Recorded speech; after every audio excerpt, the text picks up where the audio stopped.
વિસ્તારમાં નવા ST depot પાસેના ખત્રી મહારાજ મંદિર પાસે મસ્તાનપુરા સહિતના દબાણો દૂર કરવાની કવાયત શરૂ. ખત્રી મહારાજમાં મંદિર પાસેથી દબાણો દૂર કરવાની શરૂઆત. નગરપાલિકાની ટીમ, મામલતદાર કચેરીના સ્ટાફ સહિત પાદરા પોલીસની બંદોબસ્ત સાથે વીજ કંપનીનો સ્ટાફ તૈનાત.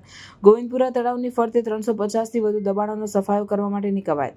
જેસીબી, ટ્રેક્ટર સહિત પાલિકાના પદાધિકારીઓ, અધિકારીઓ અને કર્મચારીઓ હાજર. અનેક વખત તારીખો પડ્યા બાદ આજે દબાણોનો સફાયો કરવામાં આવશે.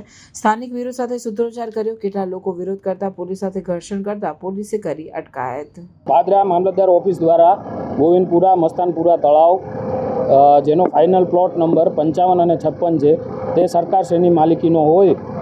આ ગોવિંદપુરા મસ્તાનપુરા તળાવની ચારે બાજુ અમુક ઇસમો દ્વારા કાયમી તથા હંગામી ધોરણે અમુક ઔદ્યોગિક તથા વિવિધ પ્રકારના દબાણો કરવામાં આવેલ, જે લોકોને પાદરા મામલતદાર ઓફિસ દ્વારા કલમ 61 તળે અને 202 તળે નિયમ અનુસાર નોટિસો પાઠવી હુકમ પણ કરવામાં આવેલ છે અને તેઓને અત્રેથી ખસી જવા જણાવવામાં આવેલ હતું.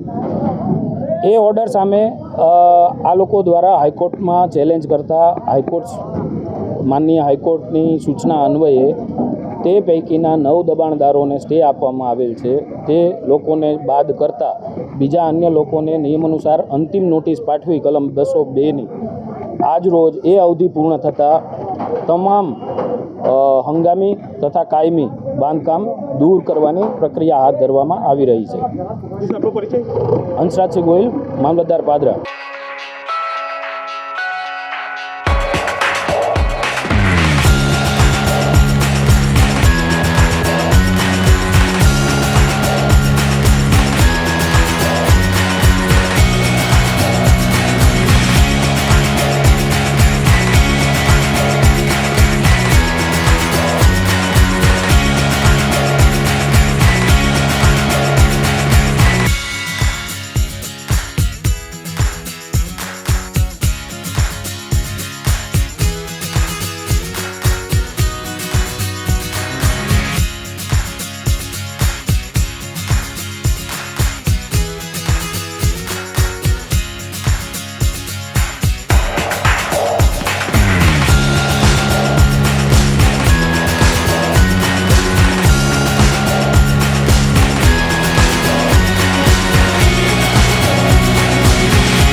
Thank you.